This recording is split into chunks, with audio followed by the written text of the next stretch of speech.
Chapter 10. Clouds had begun to gather overhead, dimming the already fading light of evening. The gentle afternoon breeze had grown cold, chilling Bella in her thin gown. Looking down at her empty hands, she felt a twinge of guilt, her mind drawn back to the rose and the young man at the barber shop.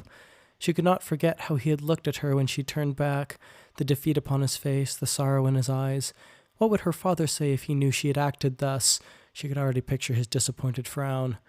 "Hey, there's a dance just over there. Would you ladies care to go?" Mark, one of Bartholomew's friends, asked with enthusiasm, pointing to a large hall just down the street from where they stood. Grabbing Bella's arm, Myra whispered excitedly, "Told you they would ask," then called out, "Oh, what a thoughtful surprise!" The group began to move towards the hall, but Bella stayed where she was. She had little desire to go dancing, especially when she knew her friends would make her spend most of the evening dancing with Bartholomew. Looking over her shoulder, Myra called back to Bella, "Aren't you coming, Bella?" "You go on ahead. We'll catch up," Bartholomew told the group, turning and walking back to where Bella stood shivering. "Isn't the great jester going to follow his circus?" Bella asked, frustrated and cold. "Well," Bartholomew began, pulling off his tailcoat and placing it around her shoulders, "I know you don't like dancing that much." "Hold on," Bella said, unable to suppress the gall slipping into her tone. "Now is an interesting time for you to begin considering others' needs over your own. What new ploy are you devising?" Bella expected Bartholomew to fire back some imprudent remark, but instead he hung his head dejectedly.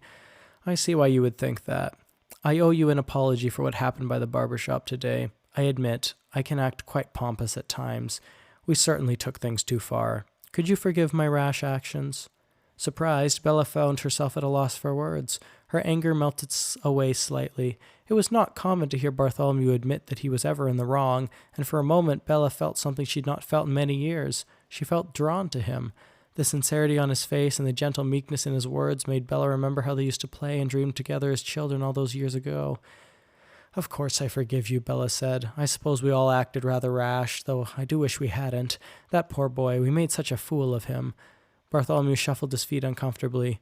"Yes, but I think you would agree that we made bigger fools of ourselves acting thus. Perhaps my future kingdom is better off filled with cows than people after all."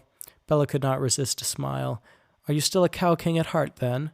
"Perhaps," Bartholomew said, "if you strip away a few years of my uncle's influence and find me a maiden as fair as yourself." Bella felt her face grow hot, and she looked away. How could Bartholomew still have such an influence on her, even now? "However," Bartholomew continued, "I did hope to compensate for my actions today. I have noticed over the years how much you love watching the lamplighters light the lamps. I thought, perhaps, rather than dancing stiff-wigged minuets, you might find more enjoyment this evening through watching the lamps being lit down by the pier." Bella once again found herself at a loss for words. What had inspired this sudden change of heart? She did, in fact, love watching the lamps being lit, the way the small pinpricks of light began popping up in the south and moving through the city like a wave until everything was gleaming with golden light. "Actually," she began, hardly believing she was saying it, "actually, I would like that." "Splendid! I happen to know of a superb location that commands an excellent view of the city," Bartholomew said, extending his arm towards her. "In fact, I must admit that I came down here earlier today to find such a place, knowing our friends would wish to dance and that you might prefer to do otherwise." Bella hesitated. Something about the whole situation felt suspicious. Was it really a good idea to be alone with Bartholomew this late in the evening, especially on a location so close to the ports? Bella looked at Bartholomew suspiciously. "This is not another one of your tricks or games, is it, ringmaster? Today has already amounted to enough folly." Bartholomew looked at Bella, his eyes sad. "My intentions are only sincere. I believe I have already succeeded in carelessly causing you enough distress for one day." For the first time in many years, Bella took Bartholomew's arm, and together they strode off into the fading glow of evening. Vince lowered his lighting pole and turned towards 4th Street. The only real use for the street was to connect 3rd and 6th Avenues that ran away from the sea. The street bent around in a horseshoe, so a person standing on one side of it could not see through to the end. Most people avoid walking it during the day because it was simply faster to walk up a block to 5th, and even less walked it at night. Thus, due to how little the street was used, the city had only installed one lamp about halfway down the street, leaving the passage dim and questionable. Plunging down the street, Vince squinted in the gloom as he made his way slowly around the corner to the middle of the bend and up to the street lamp that marked its center. As he reached his pole up to light the lamp, a low, growly voice spoke from behind him. "Well, look who decided to drop by." Vince spun around to see Bartholomew's thugs leaning casually against a brick wall on the other side of the lane. "Keep walking, Vincey, you're not lighting this lamp tonight," one of the thugs said quietly. Suspicious, yet relieved that the thugs had not accosted him, Vince turned on his heels and left without argument. Bartholomew looked down at Bella's hand wrapped through his arm as they walked down the street towards the sea. Tears of joy threatened the backs of his eyes. This is where he wanted to be. He had always loved Bella. As children, she was his safe haven, a friend to help forget the darkness of his life in the Strout Manor. He hated the bitterness that had crept into his heart over the years, the fear that drove him, filling his mind until he burst. He hated the way he felt and acted, and it crushed him to see the disappointment in Bella's eyes when she was with him. He did not wish to be so cruel, but it seemed like he could not help it. It seemed like the only way to let the darkness out. As they rounded the corner, Bartholomew spotted the entrance to 4th Street, down which he knew his thugs waited. As he and Bella walked past the opening to the street, Bartholomew paused.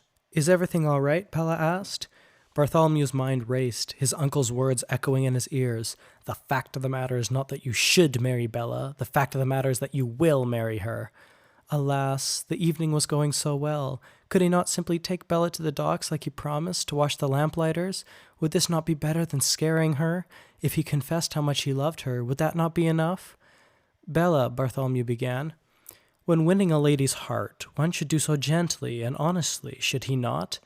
"Yes, of course," she replied, letting go of his arm and looking up at him, her dazzling blue eyes captivating even in the gloomy light of dusk. "Bella, Bartholomew started, taking a deep breath. "Bella, I wish to be honest with you. There is something I should have told you a long time ago." "What do you wish to tell me?" she asked. "Do you remember how we used to play as children? We would run and laugh, that is, until my uncle would call me." A look of curious concern parted Bella's elegant features. "I remember that well," she said softly. Bartholomew took a deep breath, choosing his words carefully. "My move to Boston was an enlightening engagement. My uncle instructed me effectively. He's a very driven and expecting man. Even after all these years, I find it difficult to disappoint him." Looking up at him, worry now spread across Bella's face. Softly she asked, "Bartholomew, is there something you wish to tell me?" "You see, tonight my uncle expects," Bartholomew began, but then hesitated. Secrets he had kept for many years burned in his mind, clawing at him as if trying to escape. If he revealed his uncle's true nature to Bella, what would she think? Would she shy away if she knew how much Bartholomew had become like him? How would she react if she knew how he bullied the lamplighters and beat up Vince? What would she do if she knew what he and his uncle had planned for her that very night? He wanted desperately to let it all out, all the sickening secrets and worry. His uncle's words raced through his mind.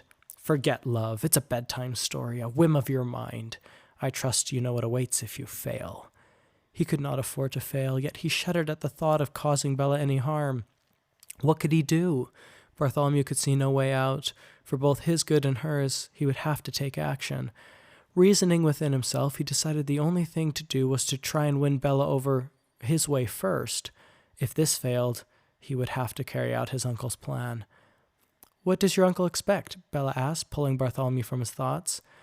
"My uncle," Bartholomew began, he has simply been on my case of late. I'm sure you are well aware of how others can be, teasing and encouraging you to pursue a certain romance. Well, let it suffice to say that he has been frightfully persistent in his teasing lately." Bella offered no comment, so Bartholomew continued. "I suppose you already know of my feelings for you. I find you truly enchanting, and have loved you since we were children." "What purpose does this flattery hold?" Bella asked carefully.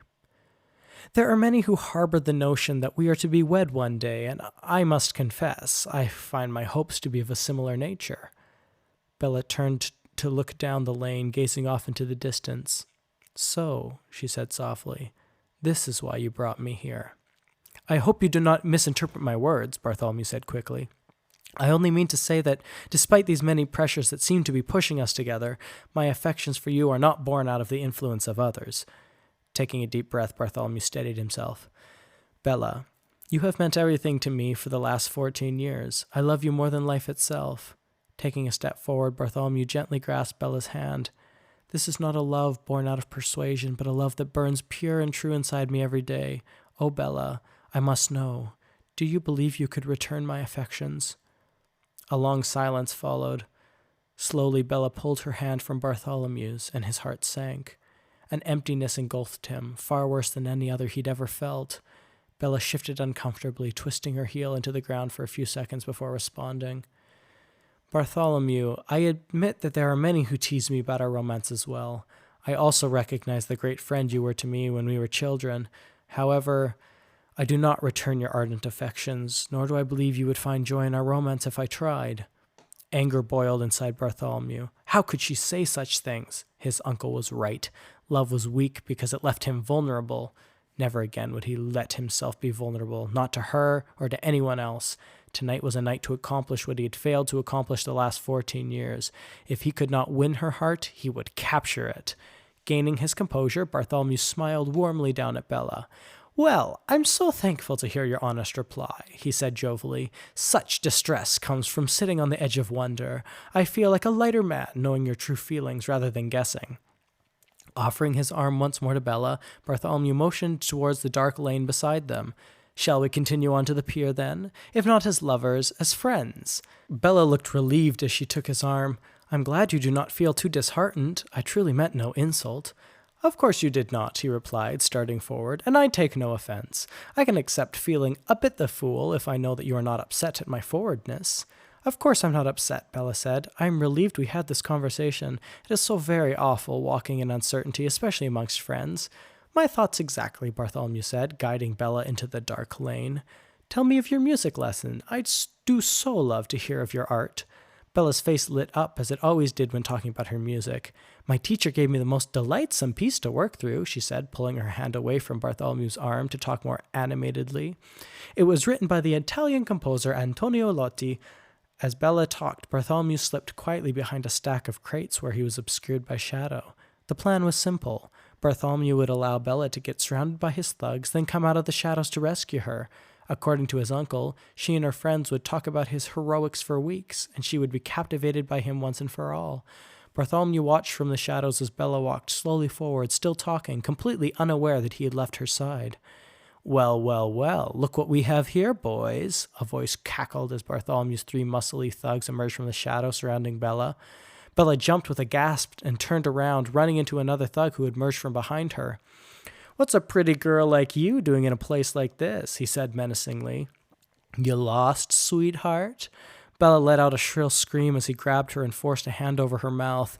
Bartholomew flinched at her cry, pulling his baton from his belt and preparing to jump out of the shadows. Just as he went to step forward, a yell came echoing from the other side of the passage. Bartholomew turned and swore as out of the gloom ran the last person he expected to see. Curse that little street rat, Bartholomew hissed. He'll see right through me. He'll ruin everything.